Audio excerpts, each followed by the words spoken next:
Anyway, so we should probably get started just in case the conversation goes a long time, which happened the last time. So welcome everybody. It seems like this is the kind of group that already kind of knows each other, so I don't want to belabor it. But I'm Becky Logue-Conroy, if you don't remember me. And Joe, our co-president, is here. Hey, hey.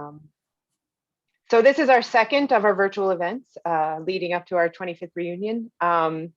We had planned to do these sort of in-person around the country kind of events, but we were unable to do such a thing in this time period with COVID. So we started doing these, but I actually feel like they've turned out to really work well because people don't have to travel to do it. And so hopefully we get different kinds of faces here in these events. And so we're going to hope to do them at some kind of periodic intervals. And so if you have any ideas for other groups of people that we can ask to be part of an event like this, just let us know. You can email us or we can talk about it at the end. So this one is our entertainment one. So we can just get started if the panelists here want to introduce themselves. I'm just going to do it sort of in the way that I see your little squares. So Ginny, do you just want to say hi? Sure. Hi, I'm Ginny. What else am I supposed to say? Just what you've been doing or what you're doing now. What I'm doing now. So I've just been trying to survive COVID this last year. But what I'm doing now, I'm a producer and a cultural organizer, and my career kind of sits at the intersection of social justice work and music and the arts. Thank you. Yuli. Hey, I'm Yuli. I realize I underwrote my own bio. I'm a literary manager. I'm based in Seattle, but lived in LA for 13 years. Working with writers of all stripes and helping them move their movie and TV ideas into Hollywood for money. Some of my clients have written on, let's see, Damages, Girls, Odd Mom Out, Tokyo Vice, which is coming up, Craig of the Creek, Steven Universe, anyway, it covers it all. The one I'm known for is a movie called Eggplant Emoji, which is now called The Package on Netflix. I was really proud of that. We can talk about Eggplant Emoji if you want. It is what you think it is, and it's a comedy, and it's like outstanding still. So yeah, that's me. Awesome. Rachel, can you follow that up? I can't. I had nothing to do with Eggplant Emoji. I'm Rachel. Hi. I am a writer who you'll see the words writer producer in places. It doesn't mean anything. I'm a writer. I write for television shows, almost exclusively comedy. So I've written for Daily Show and Veep most recently, and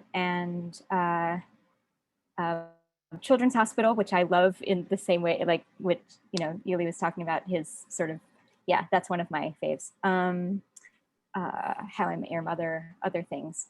And it is fun. The New Girl, right? I wrote for New Girl very briefly. New Girl was a brief stint, but I was on the first staff of New Girl. Yes. Okay. We love that show in our house. So. Oh, that's awesome. Totally inappropriate for my. I had very little to do with it, but thank you. Parks, right? Parks and Rec, yes. Awesome. And Seb? That's amazing. I am Sebastian Arcelus, and I am an actor. I left Williams kind of with a poli-sci degree, not quite sure how to give it a go, but went to New York and eventually made it onto Broadway for about a decade. And then not until, my sort of mid 30s, started working in television, a little bit in film. And that's been sort of the last 10 years or so of my life. Some voiceovers as well on the side, and trying my hand at other sort of creative endeavors within the sort of realm of all that. And really now in the midst of COVID, just kind of regrouping and focusing with my wife on raising our little 6.5-year-old daughter, who's a marvel and wild. And yeah, it's sort of been about reinvention all along the way, which I'm sure we'll get into, but that's really it. Thank Awesome. you. Thanks, Seb. I'll start off with just a question for the overall group. For all of us that aren't in entertainment, we think of entertainment as fun.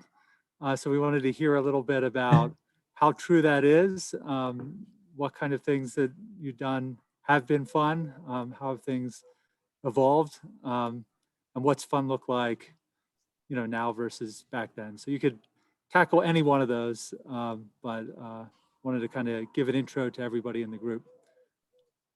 Who wants to jump in on that one? Yuli, it was your question, so you need to start. Rachel. Oh wait, there we go. Arms moving in that direction. No, fun. I mean, I think there's like, in my world, there's two groups of people. There are people who rep artists, and then there are artists. And I think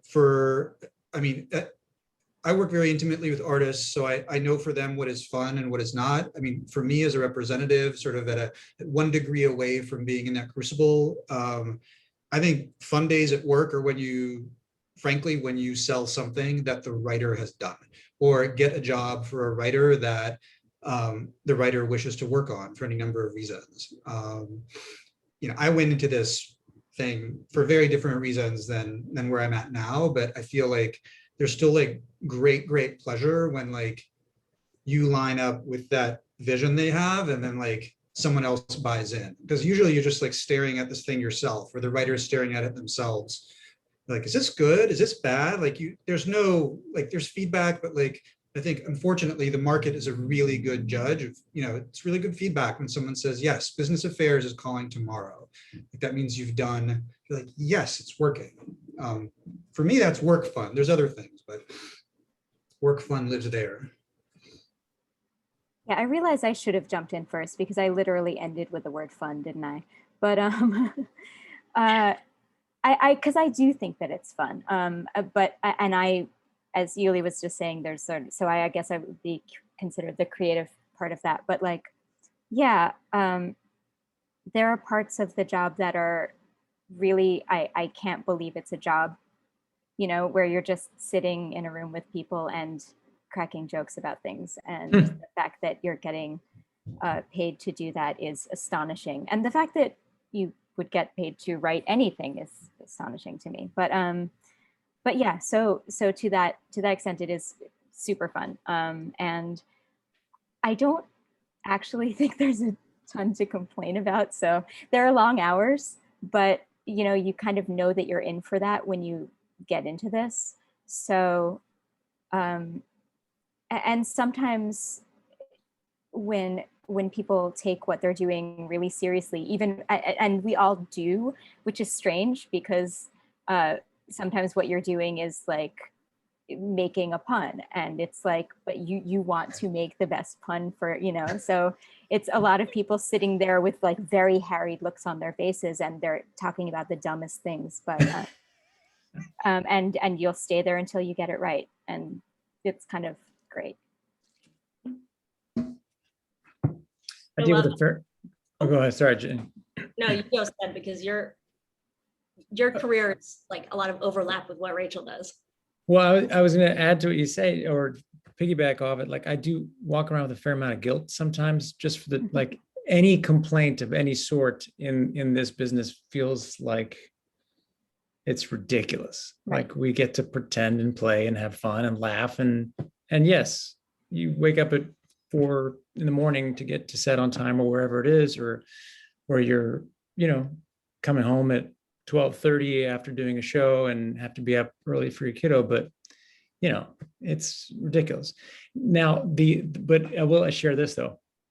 My wife and I laugh, like when you go out sometimes, or you're meeting new people, there is this sense that entertainment is fun. Like, so what's it like being an actor? Is it fun? Rather than necessarily go into the sort of the platitudes and all that about what it's like being in entertainment, sometimes we go into it pretending that when asked that question at a party or something, we like own a pool cleaning business. Or more recently, our latest venture this is such a waste of time, but our latest venture is that we own sort of a herd of goats.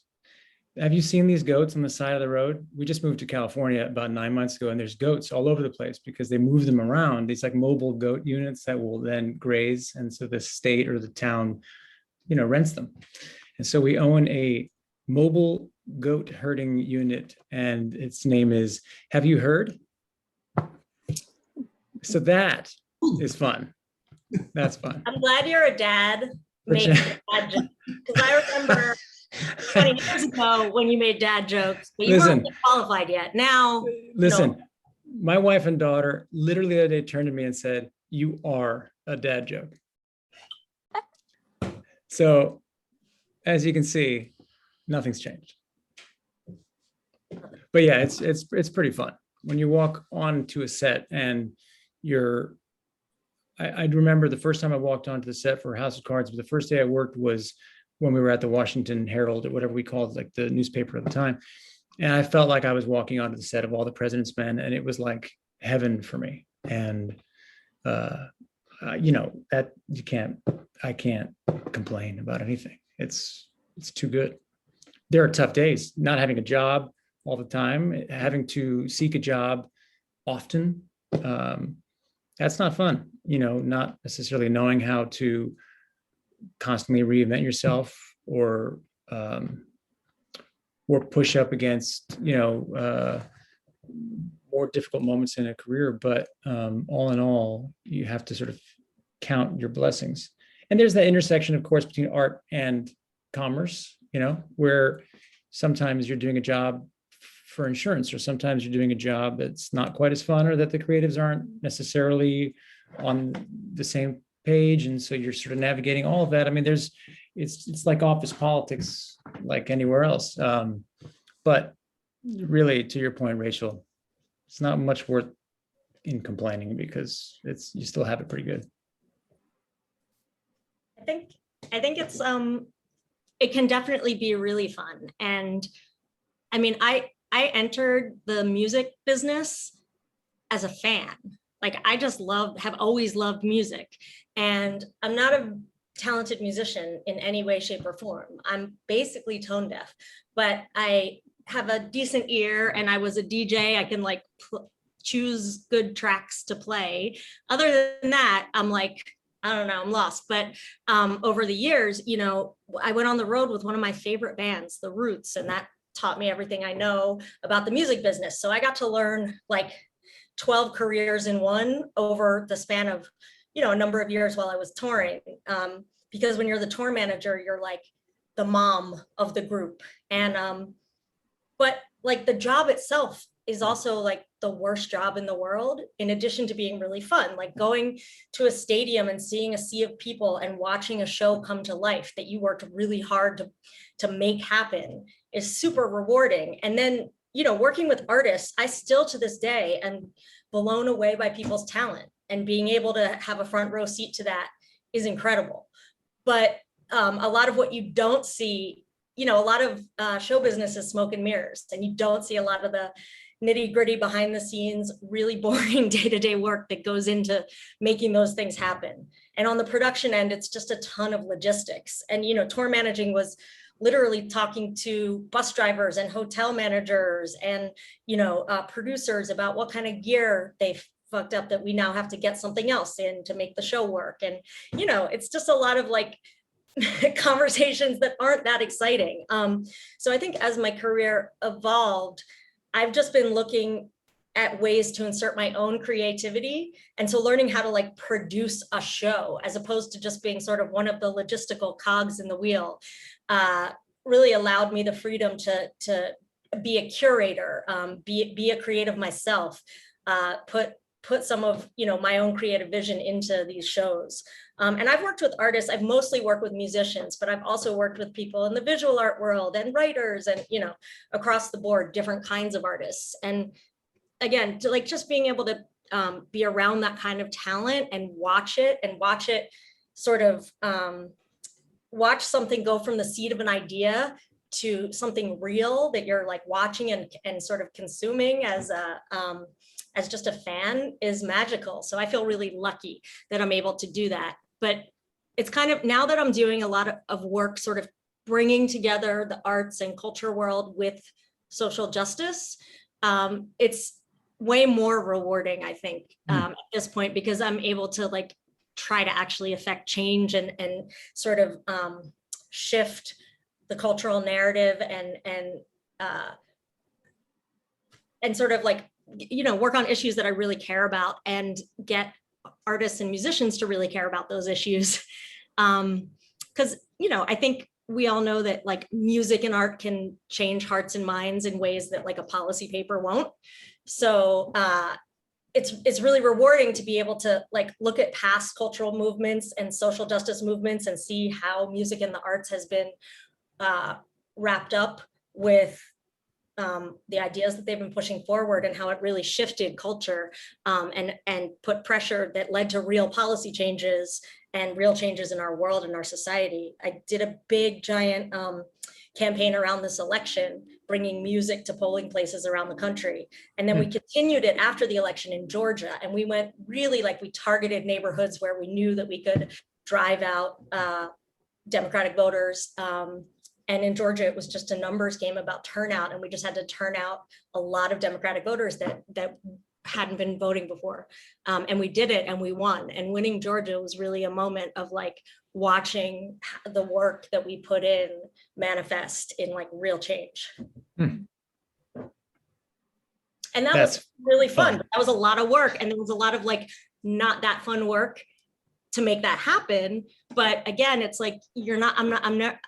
I hope I'm not ever complaining too much about that, because sort of everyone else has alluded to, it feels like a privilege to be able to work in this space. Ginny, can I ask, did you feel like all of the work that you did sort of leading up to being a tour manager, while you're a tour manager, did you feel at every stage, especially when you started producing, when you started getting out as an activist? I mean, I know you've always been an activist, but did you find that at each level you had to start over in terms of what you didn't know?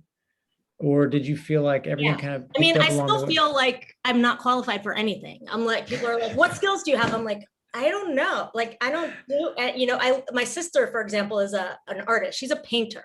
She has a skill that she's honed over all these years. And it's incredible. This is some of her real early work behind me, but she's now a super successful painter and she can do something. And people are so what skills do you have? I don't know. I can bring people together. That's my skill. So I do feel always a bit of an imposter and a bit of having to reinvent and relearn and kind of build the ship as you're flying it. I was one of the co-founders of the Women's March, and we definitely we fully built that plane as we were flying it. We all came together from different people who are seriously in the social justice movement activist space, who had been on the front lines for years, and people from totally different backgrounds, education, film, TV, everything. And we all worked collectively together to make that happen. And that was the craziest 10 weeks of my life, because that idea that we made that happen so quickly. But we were all kind of just whatever we could do. We all wore a million different hats and kind of got in where we could fit in. But sometimes it feels great to have a lot of knowledge or a little bit of knowledge about a lot of different things. But sometimes I really envy people who have one craft that they've really honed, because I feel I don't have that. But Seb, I feel you have, even though you've reinvented yourself, you've been honing your craft as an actor since college, and we can see your growth publicly, in work that you put out, which is incredible to me, Well, I appreciate that. I would argue that that I too, it's that everyone, especially artists, have imposter syndrome. But I mean, that means a lot to me coming from you, who, by the way, everybody, was my suite mate. I mean, like, we lived together. Sophomore year, we were suite mates. And I think, yeah, I came out of college. I mean, I didn't even really have or know how to have vibrato, or know that you didn't need to have it. It just kind of happened if you were singing correctly, which I wasn't. Like I didn't know jack shit. And, but I knew that it was something that was in my heart. And so it really was a lot of on the job training. And like you said, you find yourself in a position, you have to kind of adapt to it. And then you find yourself in another position and you're like, oh yeah, I can do voiceovers, sure. But you're lying out your teeth. You don't know what the right sort of process to doing that is. I remember specifically, again, I only bring it up again because it was my first TV gig. I was like 35 years old and I was driving down to Baltimore to do House of Cards. And suddenly I'm in, this show that David Fincher's directing the first couple episodes. And I only say that to say how scared shitless I was. And I was driving down to Baltimore and I remember thinking, I was like, okay, you don't have the first clue how to quote unquote act on camera. And you have a choice right now. You have a choice where you can mire yourself in all of the worry and anxiety that comes with that. And whether to be big, whether to be small, whether, see your soul, all this bullshit. Or you can trust that he hired you for a reason, that you have been building a skill for many years, whether it's the right skill or a skill. You've been, like, you are an actor. You know how to seek your truth in this moment, and you can rely on that and just let him direct you. And I chose that option, thankfully. And it was still scary and anxiety ridden. But I did kind of immediately relax. I think that, and with that, I think comes space for growth, right? But I struggle a lot, something that you mentioned struck such a chord with me, because I struggle a lot with the notion of like the validity of what I'm doing as a person, as an artist, as a humanitarian. Like, is what I'm doing contributing enough in the way that I envisioned, say, when we all knew each other?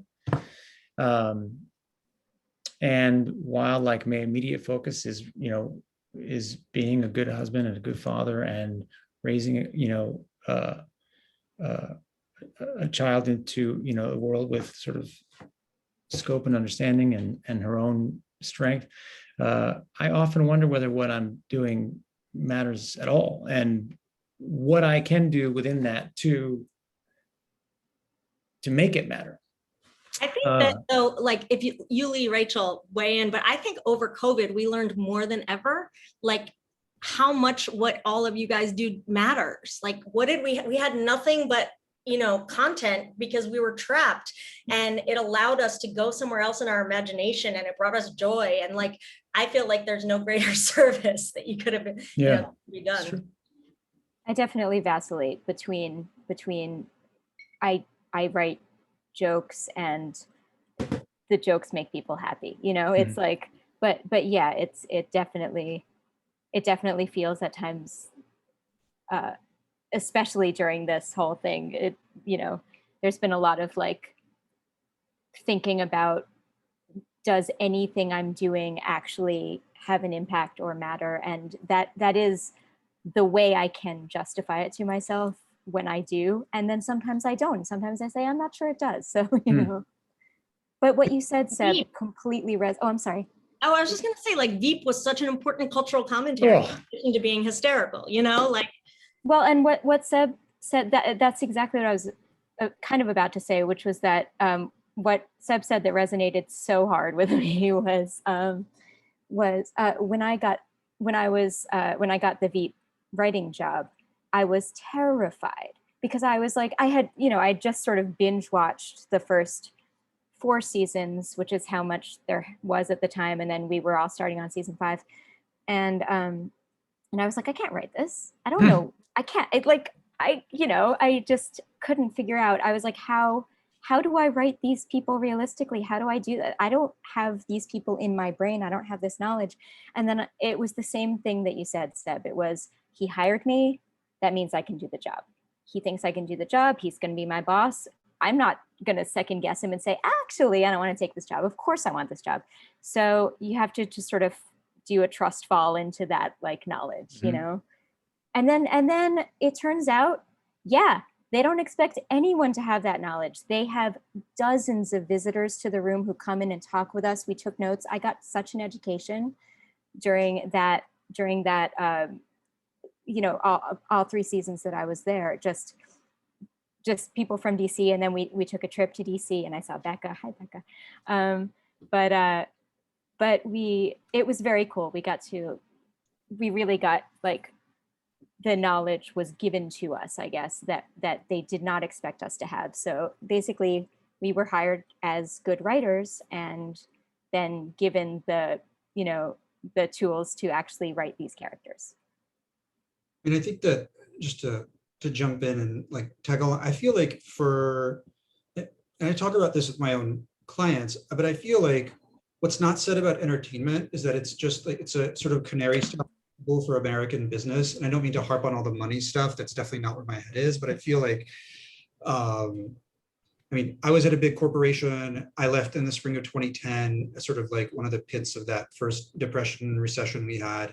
And people were like, what are you doing? Like, what are you doing? And it's like, why would you start a business? And if you're acting or if you're writing, I think for me, the sort of like the mission statement of the work, is like very political, like helping artists build their businesses.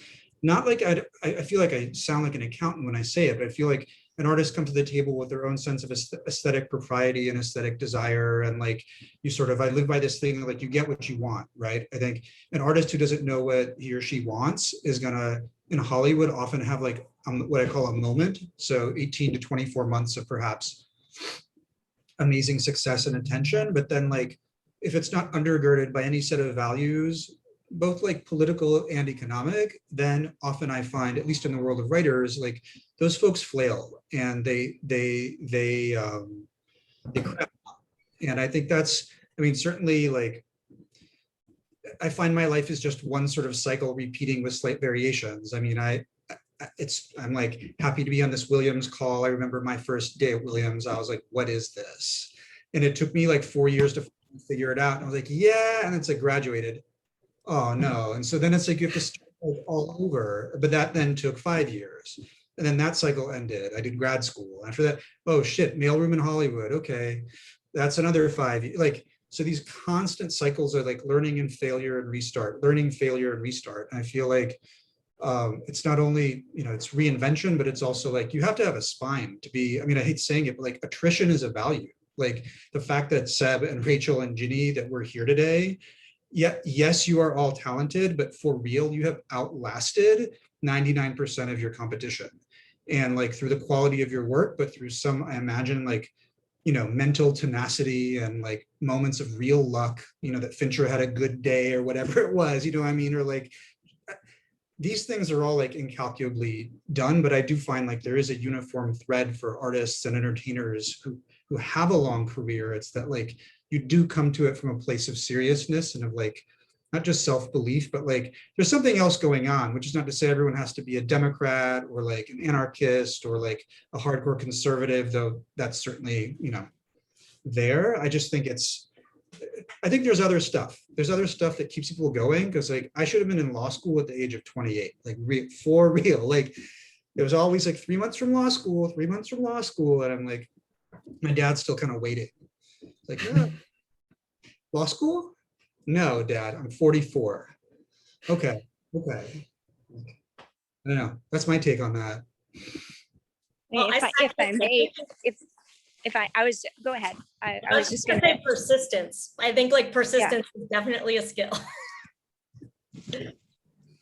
It is. I was just gonna pile on and say, the importance of entertainment and the arts, I think, is even more critical now. That what we've seen society-wide is this dehumanization of the other. And at its core, the arts is about humanity and about the truth of an experience. And the more that you continue with that and show that to the world, whether it's, you know, it's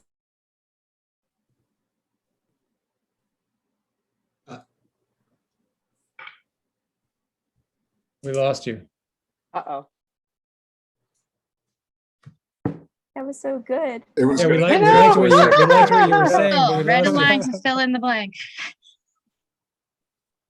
You know, it's interesting. I mean, just to get back to an earlier point about sometimes it feels like even as you're doing your thing and you're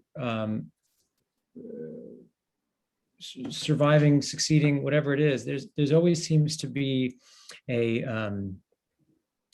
sense that you can't necessarily always curate to your desires in terms of the kind of content that you are a part of, and maybe that's from the perspective of an actor, because you sometimes can only do the work that you're being offered or that you're putting yourself out for, unless of course you're creating your own content. Sorry, we lost you, Jessica. Did you want to complete that thought? You're muted. Unmute. I was just gonna say, sorry, my dog, I just got home and the dog is very excited. He's chorusing. Sorry, this is Paul Newman, by the way. He's in general. Okay, so I was just gonna say that it's more important than now to show the humanity, because when the arts die, society dies. And so being able to connect like that with an audience is a critical thing that we need to do, even if it's making someone who is in the depths of pandemic isolation remember that there's something to smile about and there's some sort of human connection. And you know, it's something that I have justified to myself too, because I started out my legal career in a very different place. You know, I was suing big pharmaceutical companies in mass tort litigation, and I really wanted to build something and create something. And so I managed to end up working for Marvel Studios as in their business affairs department, helping, as Ginny said, helping to make art. And so I get to go, you know, to a theater and see something that I helped put the pieces together for, or I'm in a crowd of people enjoying these stories. And that's what it is. You tell stories as a lawyer to a jury, you tell stories to the people on TV for that connection. And you're sitting there listening to these stories about people rising to their better angels. And that is meaningful, I think. It's something that we need to hear so that it's not so foreign to us, and that we can bring it to our real lives and social justice causes and the Women's March, wherever we are. It's important to have these stories become a part of our cultural fabric. So even if I'm not suing big pharma anymore, I feel like putting these good stories out is critically important. And I'm now doing that in a different way in social media with other content creators. But that's how I justify, you know, this isn't frivolous. This is actually the business of being a human. And all my gratitude to the artists like you folks who are doing it on a daily basis. You're here. Well, I literally do policy change for a living for Planned Parenthood and other groups. But like Ginny said, you know, sometimes arts and culture move you much more than a policy paper. So I'm so grateful for the artists out there. And we talk a lot in my, you know, for what I do about policy change, but we also talk a lot about culture change, and you all are changing the culture. And so, you know, you are making a difference. I make a difference in a certain way, but, you know, I could not be more grateful to all of you for entertaining me this past year. And, you know, so much culture change happens because of the arts. So I'm grateful. Well, Rebecca, thank you so much for your work. Seriously. Like, that's amazing. And I think we both needed each other, right? Like you can't, just one isn't going to work. Mhm. absolutely. So please don't doubt yourselves. We need the arts desperately. Yeah, and actually one of the things that's been really incredible in this year with all the other sort of cultural, social justice stuff that's been going on in the world is, there's not a lot of opportunity where I am to have conversations with mixed groups of people, and some of those conversations aren't easy to have. And so some of the TV shows that we've been watching, we've had big discussions around whatever the thematic elements are of that particular week's whatever. And it's led to some really interesting conversations with people in my world that would not ever have happened had we not had the TV show and the topic and the whatever. And, sitting there and putting yourself in the role and the footsteps of this person who looks nothing like you, who feels nothing like you, and you see the commonalities in the world that they're portraying, and then you see the things that are a tension between the world that you're inhabiting and the world that they're inhabiting. And it's been a really interesting thing. And so what you do really does matter. All of what you do matters. For somebody who is hardcore science, healthcare right now, we really need what you do. So please don't ever doubt what you do is important. It's interesting about conversations. I was part of Madam Secretary on CBS for many years, and for those who don't know, Taylor only was Secretary of State, and I worked for her.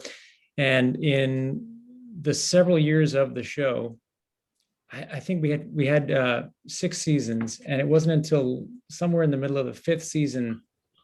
Now remember, this is CBS; it's a network television series. It wasn't until the middle of the 5th season that we actually mentioned the words Democrat and Republican.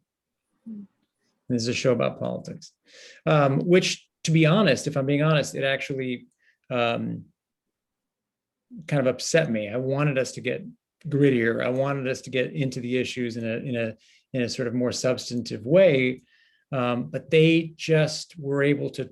I think it was their aim to toe the line, and CBS, right? Well, and part of what's interesting about your comment is that it did actually lead to interesting discussions with folks that I might presume to be of one side of the aisle or the other. And most of them were door opening conversations, because we might just graze up against an issue that might open a door. That said, and this is also interesting, I can tell you a very clear point in the series where we lost almost half of our viewership, and it was when we tackled family separation and the issues at the border, because immediately our conservative viewers saw the show as taking a partisan bent, and that's the nature of the sort of delicate balance of network television, as it were. But it's not just CBS. I mean, HBO was on, Veep was on HBO, and it was 7 seasons, and we actively never named Democrat, Republican. Selena Meyer is not a Democrat.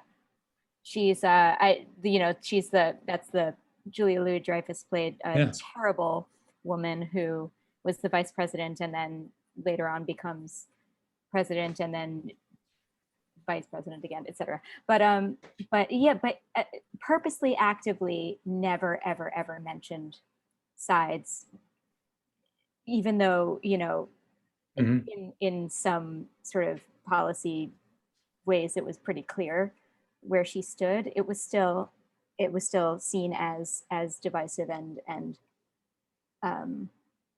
exclusionary or something, even right.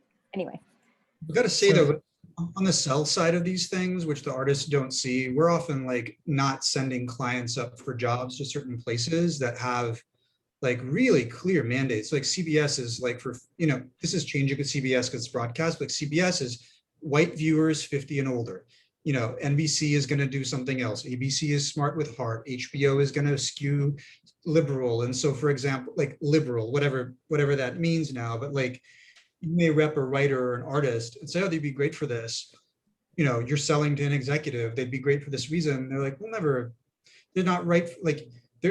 there is a corporate flavor to all these places, which they really strive to mask to the public, but like, you can't sell certain people to certain networks, no matter what, because you know at the core that artist, I mean, there's exceptions, but like these places all have temperaments, and what you watch often does reflect a very savvy political calculation on the part of the buyer, on the part of the when I say buyer, I mean the networks, whether it's Netflix or obviously Fox doesn't shy away from any of it, but like that exists at all these places. So it's interesting to hear, like you said, half your viewership dropped, Sebastian, on, that's like, yeah, it would. They should not have had that. I mean, I didn't, see that moment, but like, it's a risk not worth taking, right? If it's purely numerical, they know who's watching. Or worth taking and seeing what happens. Right, exactly.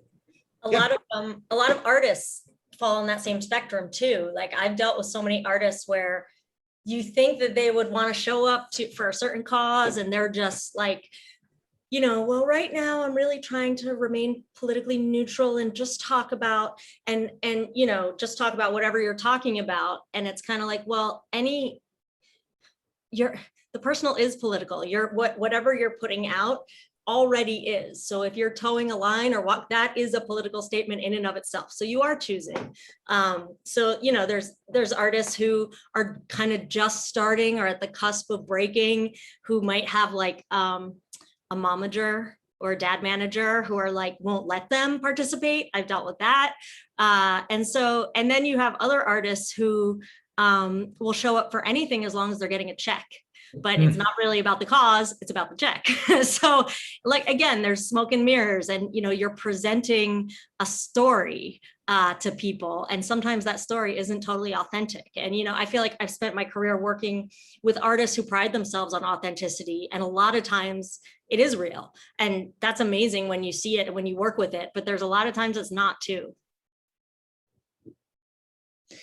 There's like a thread in all of what we're saying here, where it's like, how do you manage to sort of seek the light in a pretty, at times, like quietly, sometimes not so quietly, dark business, or at least a business, and do so where you can emerge on the other side, not just sustaining a living, which is naturally part of it, but also maintaining your morals, sticking by your morals, which might mean that you actually take a hit from a living standpoint, because it's, how you engage the artistic community has just as much to do with, the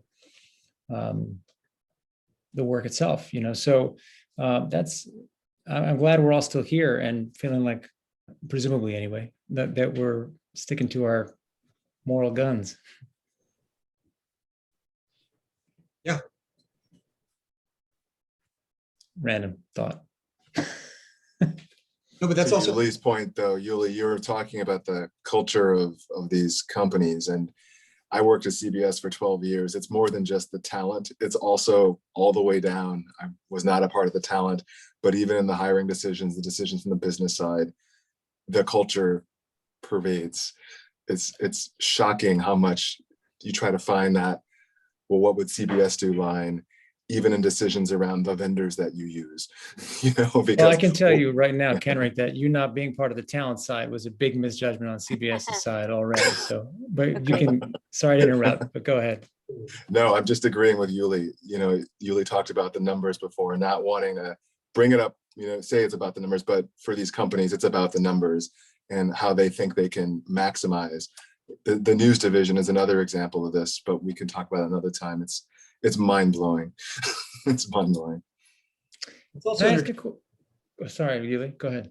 I was just going to say the news division is also entertainment for most of these companies. So, I say with not one measure of cynicism, not one. Rachel, I was actually going, oh yeah. No, No, I was actually going to say, with perhaps a measure of cynicism, that it's been pretty easy for me to stay on the correct side of things in my mind, simply because I think in general there hasn't ever been a funny conservative. So anyone so anyone I've worked with has been pretty much on the right side of things. Bye. That's amazing. And bye. That's me. And sign off. I was actually curious, Rachel, because when you're in the thick of writing, and I guess this is presuming writing something that maybe is not sold yet, and you're in the depth of that creative process, the frustration and the elation that comes along with it. How do you manage, or how well do you manage the notion of that sale, that finish line? Can you enjoy the writing of it in and of itself as an end unto itself, or is it, different? That is such an appropriate question for where I am right now. So I was developing up until about a week ago. I was developing a show with HBO, and it has just been passed on. And this is, but we are allowed to shop it elsewhere, and I think we will at some point, and it will be exciting. But that's exactly right. I think that you have to see, in a way, the creation of something of your own that you are proud of as an endpoint in itself, because if not, then what are you doing? Like I spent a year on something. I either spent a year on something that I can fully see in my head that will at some point be out of my head and on screens and other people will see, or it won't. And if not, it's going to stay living in my head, and I'm going to keep that pride in it because I really think I created something kind of cool and that I'm proud of. So yeah, I guess that's it. It's that you have to sort of take pride in the creation of something, whether or not it comes to fruition, like in terms of production. Mm-hmm. Rachel, I have a show idea for you. Oh yeah? Oh, tell me. You can send it to me after, or tell me we're recording. We'll have it on tape. An NDA. Go ahead, Ginny. Yeah. Everyone sign an NDA on the Zoom, and then. Yes. No, seriously, tell me some other time. But I would absolutely be happy to listen, because I'm currently in the dreaming up new pitches for HBO phase. So yeah.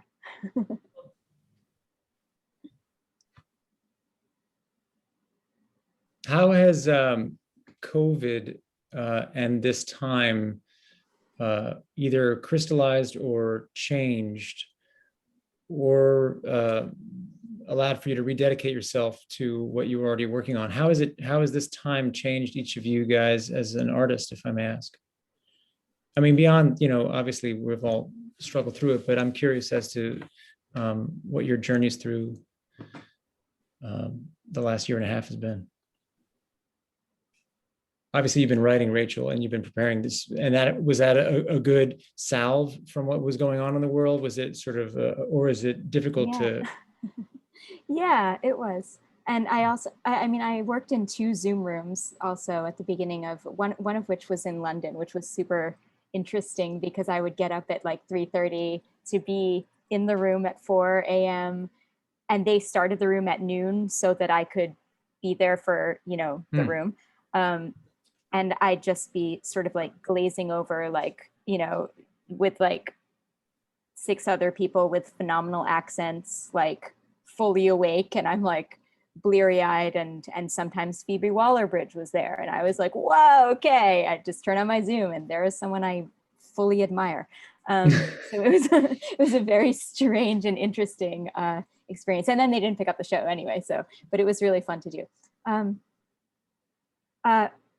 It has, I don't know if this answers the question, so I'm going to pass it on in 2 seconds. But basically, this has been, I have a just turned 3-year-old, and I've gotten to spend so much time with him in that I wouldn't have been able to had I been in a room in person, because my hours would have been insane.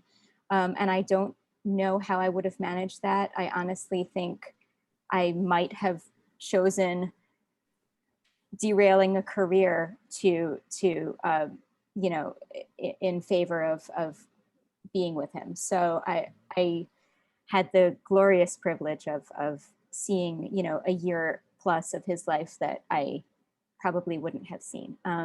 And right now I have the Storybots theme running through my head over and over and over. I love Storybots. I mean, I love it so much. Of course, you're in the can't- right key. And yeah, so yeah. So I guess that I've been sort of allowing that to be my experience and who I am right now, and I'm fully enjoying that, and wondering whether the next thing maybe needs to be a kids show, because I just want to create something that he can be into. So, all right, sorry, pass to Yuli and Ginny. We'll watch it. For me, like my work is very about caretaking other people, and I think COVID, managing artists, I won't say it's like a family dynamic per se, but there's a lot of caretaking and handling other people's needs. I think this period of time, there was not COVID related death in my family, but a few other, just natural death as it were, and like, peers who weren't supposed to go have gone. And so I think for me, actually, the biggest shift is that I've been doing my own writing, and some of my clients know and some of them don't, and it doesn't on some real level matter. But I think that's actually been, for me, the pandemic has been a time of flourishing, I must say. And that this sort of release from, I kind of realized at 40, there's no scripts.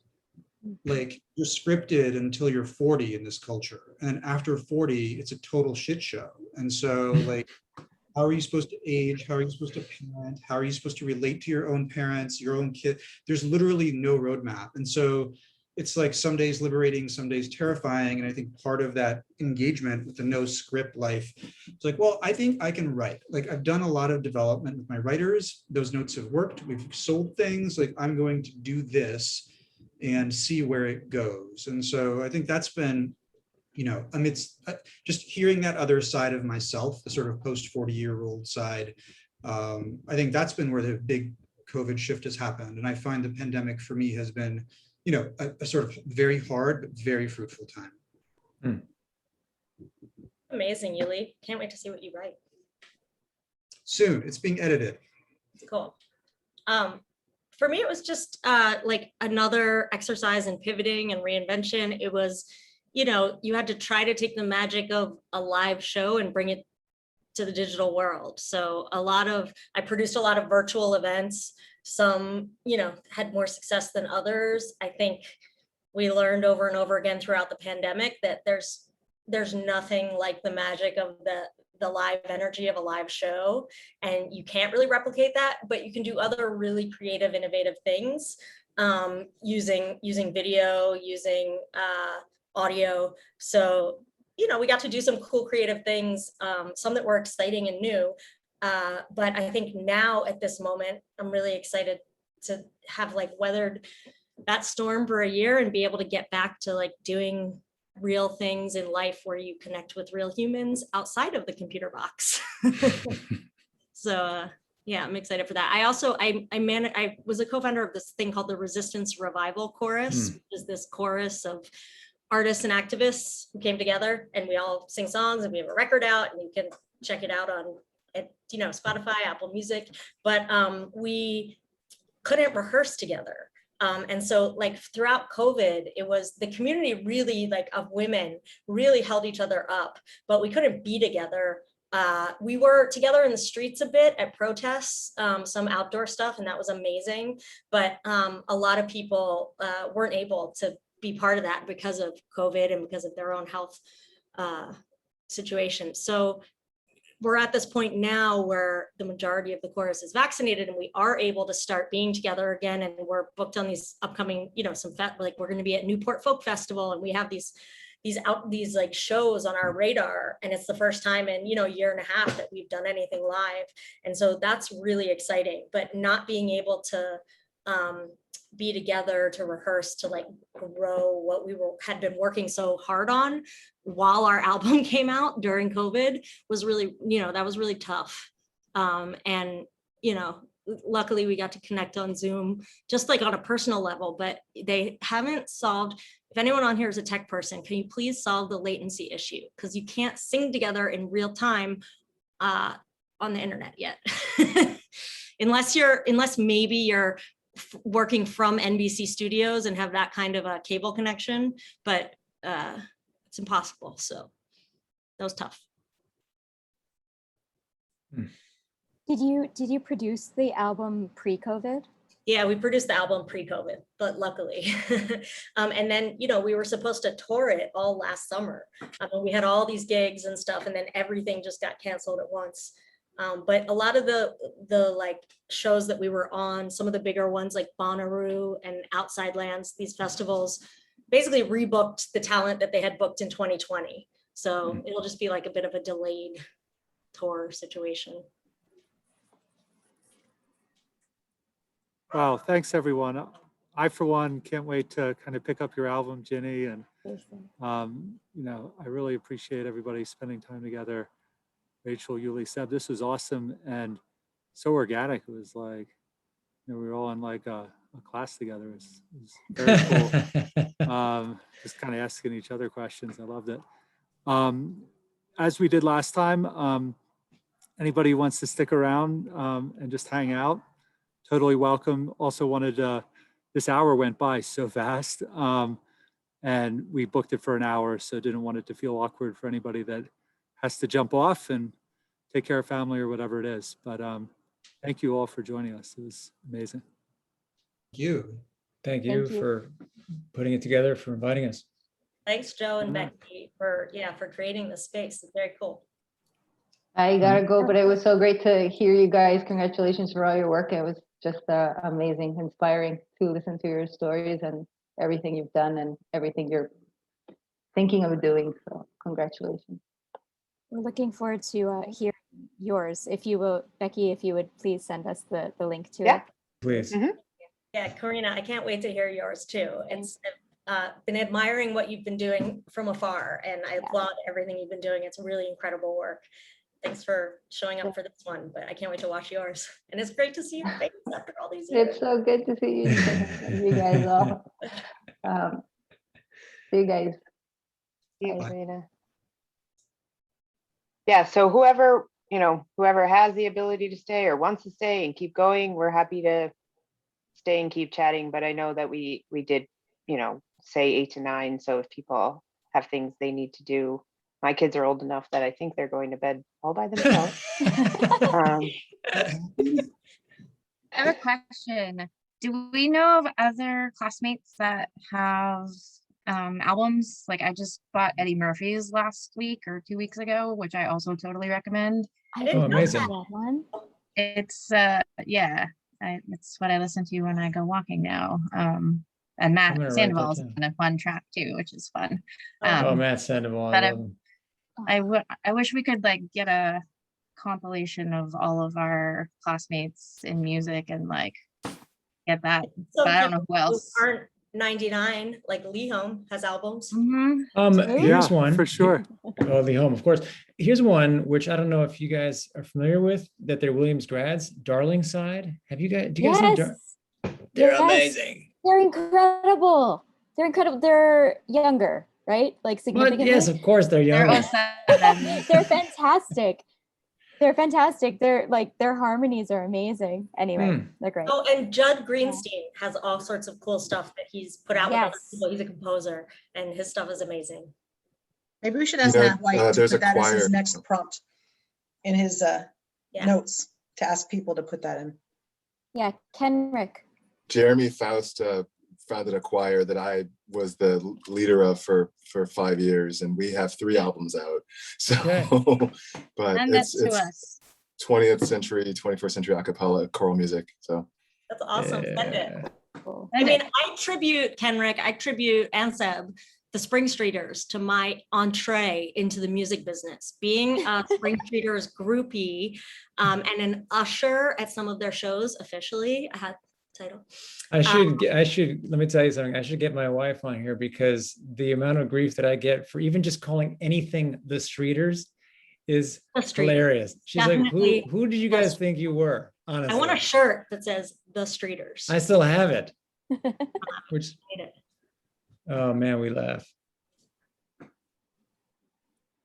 So Seb, I will tell you that when I was a resident, there was a woman who I worked with who was a nurse in the clinic that I was in, whose daughter had the biggest crush on you. She was a music major in college and found out that I'd gone to Williams at the same time you did. And she hit me up for all of the Streeters albums. Come No, swear to Oh, God. cool. I swear to God, she had the biggest crush on you. Oh my goodness. And actually that was how I found out about Wicked in the first place, was because she knew that you were in it and got me hooked on the soundtrack for Wicked, which now is one of my longtime, musical love affairs. But yeah, it's really funny. And the Streeters now have had some really interesting Facebook posts with their group, doing all individual sounds that someone has managed to put together, which are really beautiful. Yeah, it's been quite fun. That's funny. And when I go back and listen to those, I'm astonished as to how off key we were. Kenric, we were so off key. I can't listen to Come On Eileen without thinking about you, Seb. It's impossible. That connection in my brain is just. Good times, man. It was a long time ago, wasn't it? Think about it as like self-starters though. I mean, we did all that ourselves back Absolutely. then. I think those are life skills that you guys are all using right now. You have to hustle sometimes to make it work. I think it's also punk rock if you are kind of off key. Like, I like that better. Thank you. Too clean I'm going to use that.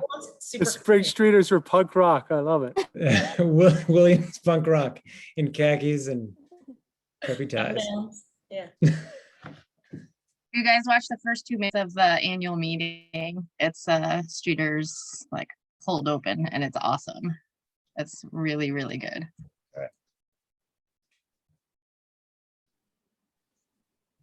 I thought you guys were really good. I didn't know that you guys were off key. I'm serious. It's all in the past. It's all good. It None was of us knew that we life were affirming.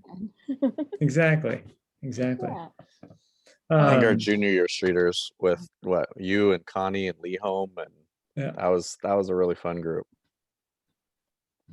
Yeah, Lee Home. I mean, I was watching. Fine, pick the year that I took off. Pick the year that I was in California. See how it is. That's right. I was a water polo player, so I was teammates with Connie. I don't know. I hung around a lot.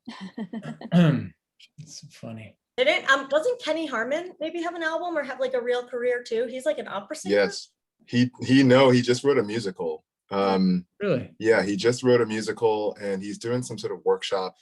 He was What I in heard the was BMI. really cool.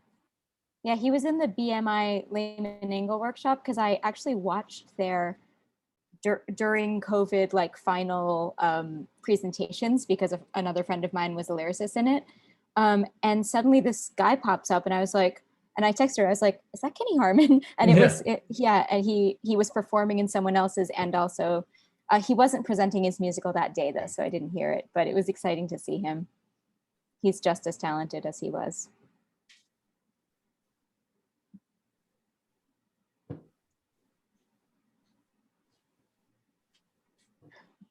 Look at us just looking at each other. Look at. I mean, I got on here late, but y'all look good for 44. That's all I gotta say. Hey-o, Back right? at you, Kenric. You look great. Absolutely. That's all I gotta say. It's amazing. I mean, I think that we're not going to age. Every class after us will look tired and haggard, but we're just gonna, hey, what's up? Well, I appreciate hearing about your stories and all of your stories, not just fellow artists, but and it kind of buoys me, a bit. I'll be honest, the last couple of years have been pretty quiet on this end, and obviously COVID was a trying time for all of us, but for us specifically, we went through a great deal of change. We moved from New Jersey, decided to sort of consolidate a little bit. We saw that our little kiddo towards late April of last year wasn't really thriving, obviously, under the circumstances, who could. And we made a move out to where my wife's family is currently located, which is in Northern California, which was a real different world for the two of us, for the three of us, for all of us, really different, outside Sacramento. And we decided to go there and be with family and be in the warmth and have a bit of a wider pod, and work, of course, has been pretty quiet for us, but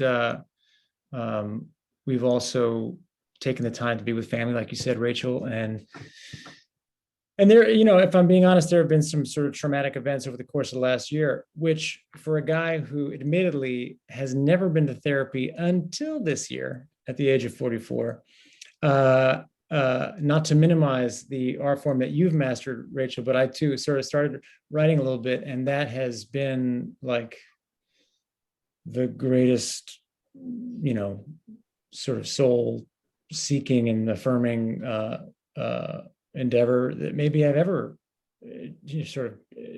embarked upon. That said, like it being an actor, it's just yours until it's someone else's. So it's been an interesting and difficult year. So it's nice to connect with some other artists as we sort of wade through that. I appreciate that this opportunity. Thanks. So, well, we know that Ginny has an idea and Rachel's going to write it, and then Yuli's going to sell it to somebody, and Seb's going to be in it. There. Perfect. See? We've solved it. Just get it done for We our had this all 25th planned. reunion. So we can screen it at our reunion. So Seb, does that mean this is your first time living in 110-degree weather? Well, see, we actually worked out a better plan. Years ago, we laid some roots down in Massachusetts. So we actually came out to Cape Cod for the summer. So I got out of there 3 days before that 110 weather, and I was like, no, thank you. I need the sea breeze. So we're actually out east for the summer. We're actually headed in about a week. We're going to Rwanda for 12 days, which we are just couldn't be more excited about. But we'll be back. We'll be back in the heat before it's over. Late August, Sacktown. Here we go. Make it down to the Bay Area. You've got Hey. some alums down here. I You live in got East it. Bay. Excellent. Who's that cutie? Aww. It's my daughter, Sabine. You want to get down? I We miss live in that San age. Francisco, by the way, Seb. So Oh, yeah, Ken, there you go. yes, of course. Great. Then we'll have we'll meet. I'll come out. I miss that cute age. Mine's about to be a senior in high school. That's less. yeah, Rachel and my kid are a week apart. Wow. What are the birthdays? May 7th, 2018. May 13th, 2018. Yeah, that's So My they- nephew is So three. Everly, oh, sorry. I was gonna say my nephew is just 8, like is 3, and he's June 11th, so really close to both of you guys. Oh, yeah. And Rachel, just what you were saying so resonated because I spent most of my quarantine. I tore my ACL doing something really unexciting, falling out of a production van in the bed. So I went back to Philadelphia so my family could like help during my surgery and after. And I ended up spending like a lot of COVID quarantining with my nephew, my 3-year-old nephew. And I never would have gotten to do that if it wasn't the pandemic. And it was just like such a magic time watching him just like acquire language and, have ideas. And it's so cool. Yeah, Everly and Sabine are buddies who've never met in person, but they will soon, I hope. But they're like FaceTime buddies. All the time. She still asks about him all the time. So Yeah, he like knows what color potty she has. It's a strange thing, but he'll like talk about it. What color is it? Oh, it's pink. Am I correct? yes, but she's on the toilet now. So We're trying to get there. We're not there yet. His is green. I should. It's not a gender thing. His favorite color is pink.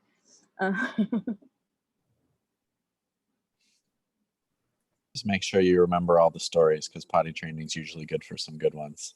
Oh my God. I used the M&M bribery method, and I still tease her about hearing from the other room. Want 2 M&Ms.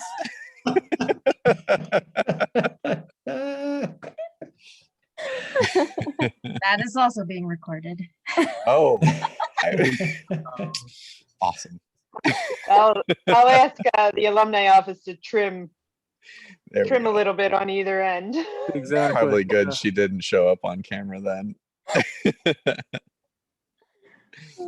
So cute. Thanks. All right, guys. Well, I got to go make dinner for the kiddos.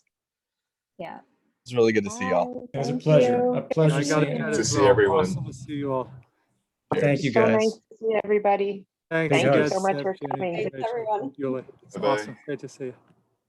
Bye. Thank you for arranging all of this too, guys. This Yeah, has been really fun, and I am very grateful that I don't have to travel for so many of these really neat presentations that may have been in other parts of the country. So hopefully post-COVID, we can still use some of this technology to do this in For future sure. years too, because this has been Yeah, no, awesome. it's good that something That's a that came fair out of it. point. Yeah. Something good came out of it. Keep the ideas coming. Yeah. This idea came from you all, so let us know the next one you're interested in. Well, stay healthy, stay well, and it's good to see your faces. Awesome. Take Thanks, care, everyone. everybody. So good to see Yes. Thank everyone. you, everyone.